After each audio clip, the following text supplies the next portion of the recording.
Donc bonjour à tous, ici c'est Jean-Jean, alias Jean-Jean la bricole, et sur cette chaîne on parle de crypto-monnaies, donc les crypto-monnaies sous toutes leurs formes, mais la spécialité de la chaîne c'est vraiment le minage de crypto-monnaies. Et aujourd'hui on va parler du minage de crypto-monnaies, et on va surtout parler de l'alimentation, ou les alimentations, comment correctement alimenter son rig, et les questions à se poser avant de brancher et comment brancher. Alors je vous fais cette vidéo, j'ai déjà fait 2 vidéos qui parlaient pas mal des alimentations serveurs, etc. Donc je vais essayer de pas me répéter, hein. Mais je tenais à vous faire cette vidéo parce que j'ai vu que vous m'avez posé certaines questions sur le Discord qui me laissent à penser que tout n'est pas forcément très clair. Et moi, donc, je vous parle avec mon expérience dans l'informatique. Il y a pas mal de temps que je monte des PC, hein, et j'ai des choses que je tiens pour acquis, mais qui ne sont pas forcément pour vous. Donc, je voulais vraiment revenir un petit peu sur tous ces différents sujets, hein. Et on va tout de suite passer sur le sujet. Je vais vous faire un magnifique travelling. Attention, vous êtes prêts? Voilà.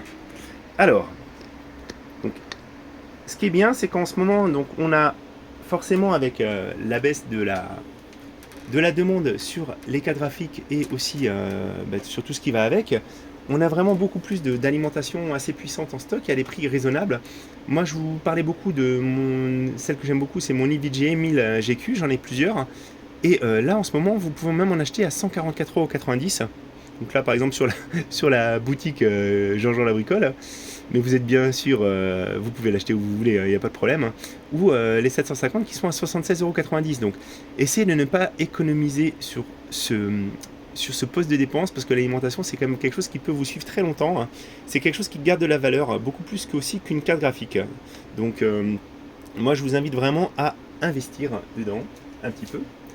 Je vous invite aussi à ne pas ouvrir vos alimentations. Si vous avez votre alimentation qui est cassée, si vous les avez achetées sur les grandes marques, de toute façon, vous avez des garanties qui sont vraiment très très bien. Moi, j'ai déjà fait marcher et ma garantie EVG et ma garantie Seasonic, et c'était très bien dans un cas comme dans l'autre.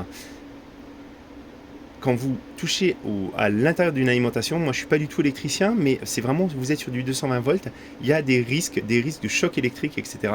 Donc vraiment, laissez faire ça à des professionnels, ou faites-le si vous êtes un professionnel. Mais si vous avez le moindre doute, n'ouvrez pas votre alimentation. Alors, je voulais déjà revenir sur un sujet, c'est que les alimentations, quand vous les achetez, elles sont livrées avec leur propre câble. Je vous montre. Vous voyez, donc sur cette alimentation, ça c'est une Fractal Design.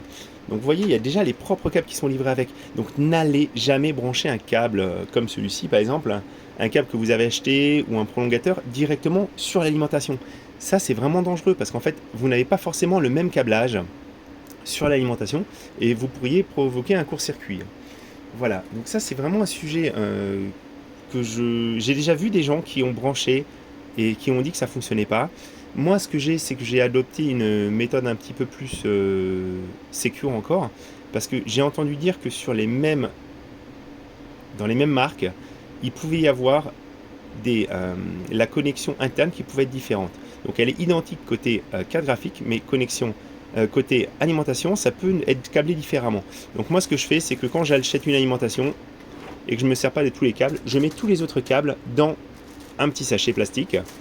Voilà, donc c'est vraiment les câbles qui appartiennent à cette alimentation. Et comme ça, je les mixe pas les uns les autres. Donc il n'y a pas de risque à ce niveau-là.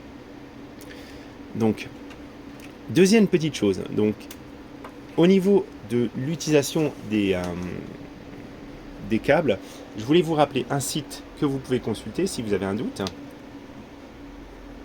C'est ce site-là. gpuminingresources.com, et vous avez en fait la puissance des différents câbles, le wattage maximum par câble. Et là, qu'on soit bien d'accord, on est toujours en train de parler des câbles d'origine d'alimentation. Parce qu'en fait, à partir du moment où vous allez utiliser des petits prolongateurs, des petits splitters comme ceci, hein, et vous voyez celui-là, il a vraiment eu un sacré coup de chaud, hein. Alors, attendez, je vais faire la mise au point, vous voyez, ça complètement noirci, hein. Donc à partir du moment où vous utilisez ce genre de connectique, potentiellement vous mettez un câble qui n'a plus du tout les mêmes normes. Parce qu'en fait, il y a des câbles, mais j'en avais démonté, vous avez bien vu, il y a des fausses certifications sur les câbles. Donc on est sûr de rien à partir du moment où on a ce genre d'alimentation. Pour Donc au niveau des chiffres, en fait, vous les avez ici. Donc un 8 pin peut prendre jusqu'à 288 watts. Donc si vous avez deux connexions comme moi j'ai sur la plupart de mes alimentations, ça va être 288 divisé par 2 forcément. On a les câbles Molex qui sont donnés pour 156 watts. Voilà, ici. Donc ça c'est les 158 watts, c'est pour tout le brin. Donc si vous, par exemple, vous branchez plusieurs riseurs, il faut faire attention à ne pas dépasser les 156 watts. Donc normalement c'est 2 connexions maximum. Et vous avez la problématique du port SATA qui est limité à 54 watts. Voilà. Donc je voulais aussi revenir avec vous sur le branchement.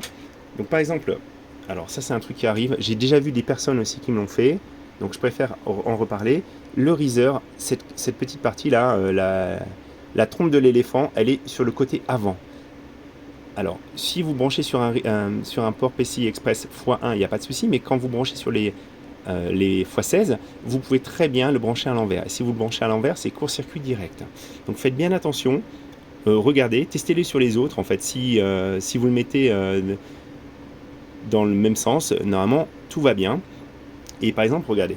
Donc là, moi, je voulais vous montrer aussi ce riser. Donc là, par défaut, il est branché en SATA, mais rien ne vous empêche d'enlever ce petit connecteur. Ça, encore une fois, quand vous enlevez les petits connecteurs, vous enlevez une vulnérabilité et vous pouvez brancher directement un 6-pin ici. Voilà. Après, il y a des risers qui ont le SATA. Si jamais vous étiez obligé, parce que vous n'aviez pas assez de sorties 8-pin ou 6-pin, si vous avez le choix, à ce moment-là, en fait, ne branchez pas directement le SATA dedans, mais branchez plutôt le câble SATA qui provient de votre alimentation dedans. Vous voyez, le câble noir de votre alimentation. Donc au pire, vous faites ça, mais essayez au maximum de limiter les petits intermédiaires. De toute façon, c'est des sources potentiellement de faiblesse. Voilà. Ça, c'est vraiment important. Il faut aussi que vous fassiez attention. Non, par contre, quand vous êtes sur iOS, parce que moi, je vais vous montrer tout à fait facilement. Si vous changez un jour d'algo et que vous êtes un peu limite au niveau de votre puissance électrique, faites bien attention à mettre une configuration par défaut. Je vous montre ici, donc moi j'ai mon rig Cabane qui est en train de miner de l'Ethereum. Donc pas de problème pour l'Ethereum, pour le ZIL, tout ça, j'ai des paramètres. Sauf que si demain je vais miner de l'Ergo n'est pas en étage, j'avais fait des paramètres en Kapao et en X16 RV2, mais par contre je n'ai pas fait de paramétrage pour l'Ergo. Donc qu'est-ce qui se passe? Si jamais j'allais miner de l'Ergo, il prendrait la configuration par défaut qui est ici et qui n'est pas créée. Donc en fait ça veut dire que les cartes graphiques, elles fonctionneraient avec les paramètres de base, donc potentiellement avec beaucoup plus de chauffe et de consommation. Donc ne faites pas la même erreur que Jean-Jean, allez créer des paramètres par défaut et après vous pouvez les personnaliser algo par algo. Voilà. Moi, je voulais aussi vous en parler parce qu'en fait j'ai quelqu'un qui est venu me dire j'ai acheté 8 3090. Jusque là je lui dis bon ben voilà, très, très belle carte, il n'y a pas de souci. Et en fait j'ai plus d'argent et je veux acheter ce genre d'alim. Donc les alims qu'on peut trouver sur AliExpress, Banggood, etc. Une alim qui est donnée pour 3450 watts. Alors, moi je lui ai dit, attends, tu viens de dépenser pour peut-être 16 000 euros de carte graphique et tu essaies d'économiser sur l'alimentation. Moi je pense que c'est pas un bon choix. Il vaut mieux partir sur de la belle alimentation serveur ou de constructeurs, comme je vous ai montré tout à l'heure, on commence à avoir des alimentations qui sont vraiment pas trop chères, plutôt que partir sur cette alim qui, oui, elle a l'air bien en théorie, mais est-ce qu'elle va vraiment donner 3450 watts? Est-ce qu'elle a bien été faite dans des bonnes conditions? Moi, autant, je vous le dis, je crache pas sur le matériel chinois de façon générale, parce qu'il y a des très bonnes choses. Moi, mes téléphones, ils sont chinois, j'ai un Xiaomi, j'en suis super content, hein, c'est lui qui filme d'ailleurs cette vidéo. Mais quand il y a un contrôle de qualité, il y a aussi du matériel chinois qui n'a même pas de nom ou qui a un nom un petit peu lambda. Il y a des problèmes de certification et il faut vous dire, par exemple, si vous partez sur une 3090, c'est une carte qui est quand même assez énergivore, qui va un petit peu aller jusqu'au au maximum de puissance qui est alloué par câble. Donc si vous lui mettez des câbles qui sont pas forcément donnés pour, qui respectent pas forcément les normes, ça arrive vraiment de chauffer fort. En plus, c'est des alimentations souvent qui sont assez bruyantes et on a un contrôle de qualité qui est quasi inexistant. D'ailleurs, en parlant de ça, je voulais faire un petit complément sur la vidéo de mon collègue, la ferme du mineur. Donc très très bonne vidéo, il a parlé de son expérience avec les ASICS. Donc moi les ASICS, j'en ai pas eu, j'en ai jamais eu, mais je peux quand même aussi, je pense que mon point de vue a son intérêt. Et il avait bien dit un truc, il a reçu une alimentation qui était hors service, il a eu des problèmes sur des hashboards au bout de quelques mois sur les ASICS. Et en plus, donc, il avait reçu des machines qui avaient déjà été utilisées, qui étaient poussiéreuses, etc. Et donc, ça montre bien que les Chinois peuvent aussi ne pas faire suffisamment de contrôle qualité. C'est pas le seul qui a reçu des alimentations chinoises qui ne marchaient pas ou qui étaient hors service. Donc, vous pouvez très bien faire partie des gens qui ont eu aucun problème, qui en ont eu plusieurs, qui les font tourner pendant des années. Mais c'est pas parce que vous n'avez pas eu de problème que les autres ne vont pas avoir eu de problème. Et moi, quand je vois déjà les problèmes que j'ai eu avec des marques comme Seasonic et EVGA, qui sont quand même des marques très réputées, je me dis pourquoi aller chercher à économiser quelques centaines d'euros peut-être sur les alims, surtout que vous allez me brancher des cartes qui vont peut-être vous coûter plusieurs mois de salaire. Pourquoi prendre ce petit risque ? Pourquoi aller à l'économie ? Moi, c'est pareil, sur les Reezer, pour ceux qui ont suivi la chaîne un peu depuis le début, je vous en avais parlé, j'ai déjà reçu des Reezer qui étaient mal usinés à ce niveau-là. Donc j'avais dû prendre une petite pince et couper le bout de PCB qui dépassait, parce qu'autrement je ne pouvais pas les brancher. Et je me dis, c'est dommage, j'aurais bien aimé avoir des Reezer un peu plus qualitatifs, être sûr que les Reezer ont passé un peu plus de contrôle, quitte à payer quelques euros de plus. Mais c'est pas toujours évident de trouver des bons fournisseurs. Ça change beaucoup aussi, malheureusement. Donc vraiment, moi, les alimentations serveurs, alors les alimentations, je préférerais vraiment vous aiguiller vers des alimentations serveurs d'occasion que sur des produits neufs comme ça, qui ont un petit logo comme quoi ils ont passé le test qualité, mais quel test de qualité où on n'en sait pas grand-chose et vous risquez vraiment d'être déçu, à mon avis. Voilà, ce que je voulais vous montrer aussi, donc, parce que c'est une question qui est revenue, j'ai eu des gens qui m'ont montré donc ça c'est la breakout board, donc la carte de sortie d'une alimentation serveur. Et donc en fait on a des 6 pins vers 8 pins. Donc normalement ces câbles là ils sont donnés pour 216 watts. Et j'ai vu des gens qui utilisent des dédoubleurs sur ces cartes. Mais justement moi je pense que sur les breakout boards, sur les cartes serveurs, on a justement énormément de sorties pour justement ne pas avoir à dédoubler. Donc je trouve ça un petit peu dommage de dédoubler parce que c'est rajouter un peu une faiblesse au système que de dédoubler les câbles. Alors oui, ça peut fonctionner, hein, c'est pareil.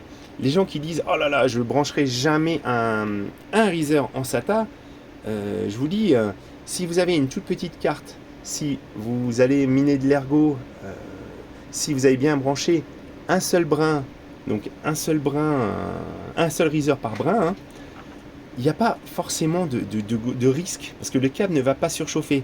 La problématique, c'est que vous vous mettez à risque dans le sens où, si vous faites des changements, si votre overclocking reset totalement, si au contraire, vous mettez une grosse carte, là, vous risquez d'avoir un gros souci. C'est pour ça qu'il vaut mieux être prudent et essayer au maximum de rester dans les normes de sécurité. C'est pareil au niveau des alims, je vous montre au niveau des certifications. N'ayez pas peur de voir trop gros, parce qu'on ne sait pas si vous n'avez pas envie un jour si vous changez d'avis et que vous vous équipez, ça vous coûtera moins cher. Et aussi, donc je vous renvoie vers configgamer.fr, je vous mettrai les liens dans les descriptions de la vidéo, mais on avait les rendements. Et la zone optimale des rendements, elle est environ à 50% de la charge. C'est-à-dire que votre alimentation de 1000 watts, elle donnera le maximum d'elle-même à environ 50% de charge. Donc on a les rappels des certifications, et là vous voyez, il y a un petit panneau qui les reprend aussi. Et vous voyez donc à 50%, c'est là qu'on a les meilleurs taux de rendement. Donc la meilleure conversion entre les watts qui arrivent et les watts qui arrivent réellement à la carte. Voilà. Donc on est en train d'arriver en plus dans une période un peu plus compliquée, donc moi je vous incite vraiment à ne pas prendre des alimentations en plus, bronze ou silver, mais aller vers du gold, du platinum, voire du titanium. Encore une fois, quand on était en 2020, qu'on n'arrivait pas du tout à trouver de stock, c'était autre chose, mais maintenant que les stocks sont là, je pense que ça vaut la peine d'investir un petit peu. Encore une fois, c'est comme les écrans, c'est comme les imprimantes, c'est des choses que vous allez garder, les alimentations, et ça garde toujours une certaine valeur. Voilà. Alors, j'espère que vous avez appris des choses, c'est surtout ça qui est important. J'ai reçu aussi, je vous montre rapidement, mais j'ai reçu des fans de remplacement. Parce que j'ai une carte qui a un fan qui est HS, donc je vais vous faire une vidéo sur ça. Et voilà, ben, je vous dis à très bientôt les amis, donc n'hésitez pas, commentez la vidéo aussi, faites-moi part de votre expérience. C'est en échangeant que l'on apprend, tout simplement. Voilà, à très bientôt.